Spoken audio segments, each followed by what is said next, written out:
Okay, after two laws of chemical combination, we have next topic, that is Dalton atomic theory. Dalton's atomic theory, and this theory about atom given by John Dalton. John Dalton एक England के बहुत ही प्रसिद्ध वैज्ञानिक हुए हैं, बहुत famous हुए हैं, जिन्होंने एटम के बारे में बताया हुआ है.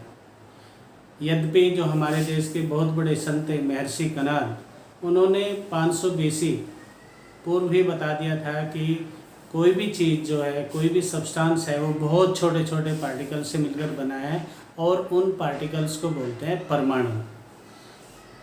सो no matter, let's learn about Dalton atomic theory.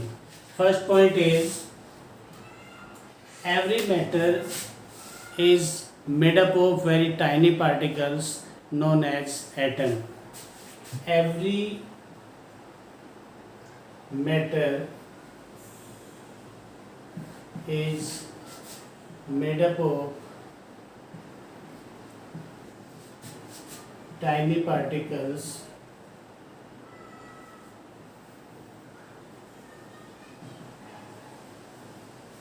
known as atom. मतलब कोई भी चीज़, कोई भी ऐसा सब्सटेंस आप देख सकते हैं अपने चारों ओर, जो बहुत ही छोटे छोटे पार्टिकल से मिलकर बना है, और उन पार्टिकल्स को हम बोलते हैं atom. Second point is, atoms can't be created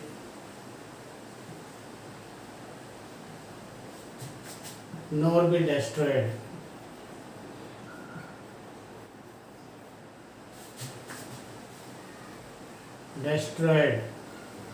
atoms इतना छोटा पार्टिकल है जिसको हम फर्दर सिंप्लीफाइड नहीं कर सकते, उसको हम न क्रिएट कर सकते हैं और न डिस्ट्रॉयड कर सकते हैं.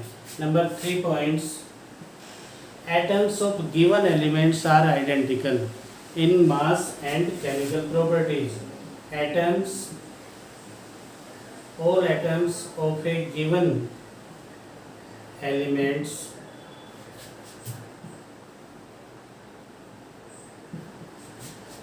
are identical. आइडेंटिकल कहते हैं समान, similar, in mass and chemical properties. इसका मतलब है कि एक एलिमेंट्स के सभी एटम मास में और केमिकल प्रॉपर्टीज में सिमिलर होते हैं. सिमिलर कहते हैं समान होते हैं. फिर हम इसी पॉइंट को दूसरे तरीके से कह सकते हैं कि जो जॉन डाल्टन ने बताया है कि अलग अलग एलिमेंट्स के, अलग अलग सब्सटेंस के जो एटम होते हैं वो डिसिमिलर होते हैं, वो एक जैसे नहीं होते. Atoms of different element, atoms of different elements are not similar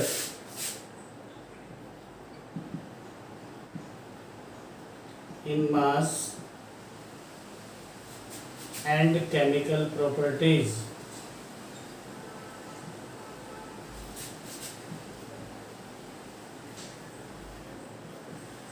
okay, तो दीज आर 4 पॉइंट्स. ये चारों पॉइंट्स बहुत इम्पोर्टेंट हैं. और इसके बाद हम लेते हैं next point, that is point number 5. I am writing here. 5th point को मैं यहाँ पे लिख रहा हूँ.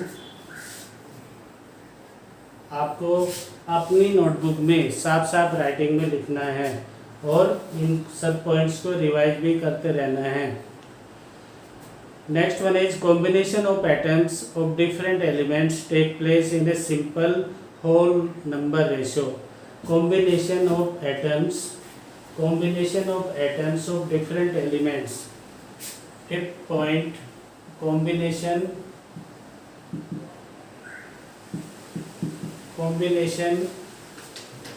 of atoms of different elements, combination of atoms of different elements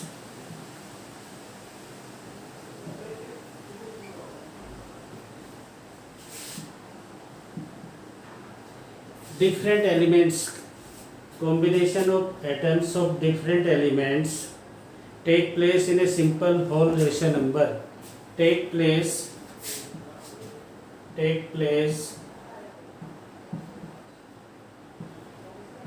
in simple whole ratio या whole number ratio। इसको इरेज कर देता हूं मैं। Whole number ratio. ना पॉइंट नंबर 6, आप लोग अपनी नोटबुक में उतारते रहेंगे। Point number 6, after fifth point, combination of atoms of different elements take place in simple whole ratio number. इसके बाद जो 6 पॉइंट है, the relative number and kinds of atoms are constant. Relative numbers and kinds, the relative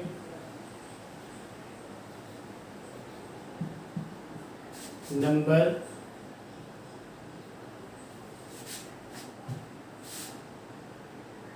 and kinds in a given elements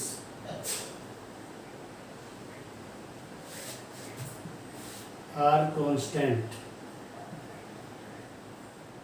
इसका मतलब क्या है कि किसी निश्चित एलिमेंट्स के अंदर नंबर ऑफ एलिमेंट्स और उनके टाइप्स जो है वो निश्चित होते हैं, बिल्कुल कांस्टेंट होते हैं। तो this is about Dalton atomic theory. इसके 5-6 पॉइंट्स हैं, आप 5 भी अच्छी तरह याद कर सकते हैं। And all these points are very important. After Dalton atomic theory we have atoms, molecule आपको क्लियर हो गया है। Atom is the smallest particle that can take part in a chemical reaction. और मॉलिक्यूल को क्या बोलेंगे? Molecule also smallest particle which can exist freely. और elements को हम शो करेंगे सिंबल से। मॉलिक्यूल हम अगर हम मान लीजिए हम कंपाउंड को शो कर रहे हैं, जैसे H2O है तो उसका बोलेंगे फॉर्मूला। अगर कार्बन डाइऑक्साइड है उसको बोलेंगे हम फॉर्मूला। ओके, इसके बाद आता है सिंबल्स को हम कैसे लिखते हैं। मान लीजिए एलिमेंट्स हैं तो एलिमेंट्स के हम सिंबल को कैसे लिखते थे। 100 ईयर्स बिफोर उसको कैसे लिखा जाता था।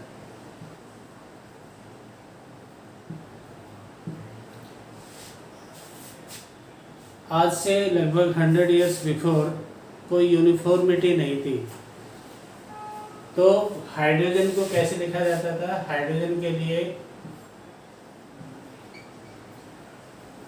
उसके लिए पहले एक सर्कल बनाया और सर्कल के अंदर सेंटर में एक पॉइंट लगा दिया। ये हाइड्रोजन का सिंबल है। अगर हम पॉइंट नहीं लगाते तो ये सिंबल हो जाएगा ऑक्सीजन का। ओके, अगर इस सिंबल के बीच में मान लीजिए हमने Fe लिख दिया है, सर्कल के बीच में Fe, तो ये सिंबल हो जाएगा आयरन का। ओके, अगर हमने इसके बीच में S लिखा हुआ है तो ये सिंबल हो जाएगा सिल्वर का।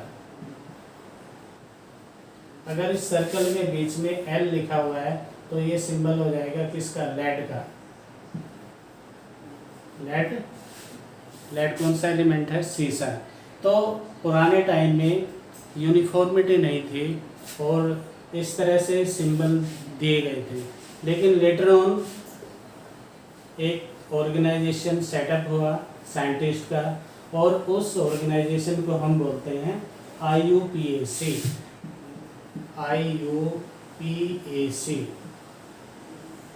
जो जितनी भी डिस्कवरी होती है, जितनी भी थ्योरी सेट होती है, उन सब को कौन नेम देता है? उनका नेमिंग देता है IUPAC। IC क्या बनता है? इंटरनेशनल, इसकी फुल फॉर्म लिखिए, international union of pure and applied chemistry. तो इस ऑर्गेनाइजेशन ने, IUPAC ने जितने भी सोफार 118 एलिमेंट डिस्कवर्ड, तो उन सब का सिंबल और जितने भी फॉर्मूले बनते हैं, जितने भी कंपाउंड के फॉर्मूले बनते हैं, उन सब को सेट किया है और उनके अंदर यूनिफॉर्मिटी लाई है। तो इसलिए जैसे अगर हम हाइड्रोजन का सिंबल लिखें तो हाइड्रोजन का सिंबल H, हीलियम का लिखते हैं He, लिथियम का लिखते हैं Li, beryllium Be, boron, carbon, nitrogen, oxygen, chlorine, neon, sodium, magnesium, aluminium, silicon, phosphorus, sulphur, chlorine, argon, potassium और calcium. So these are 20 elements and symbol. अगर आप इनको सीरियल वाइज याद करोगे तो आपके एटॉमिक नंबर भी और number of electrons and number of protons भी याद हो जाएंगे। जैसे अगर हम बात करें सोडियम की, तो सोडियम यहाँ पर नियन के बाद सोडियम आता है, तो सोडियम जो है ना 11 नंबर पर है, तो इसका सीरियल नंबर 11 है, तो इसका एटॉमिक नंबर भी 11 है, एटॉमिक नंबर, और इसके अंदर नंबर ऑफ इलेक्ट्रॉन्स भी 11 है और इसके अंदर नंबर ऑफ प्रोटॉन भी 11 है। ठीक है, तो आपको सीरियल वाइज याद करना है और उनके सिंबल को भी याद करना है, जिससे आपके सिंबल भी याद हो जाएंगे, एटॉमिक नंबर भी याद हो जाएंगे और फिर आपको नंबर ऑफ इलेक्ट्रॉन्स और प्रोटॉन भी क्लियर हो जाएगा। ओके।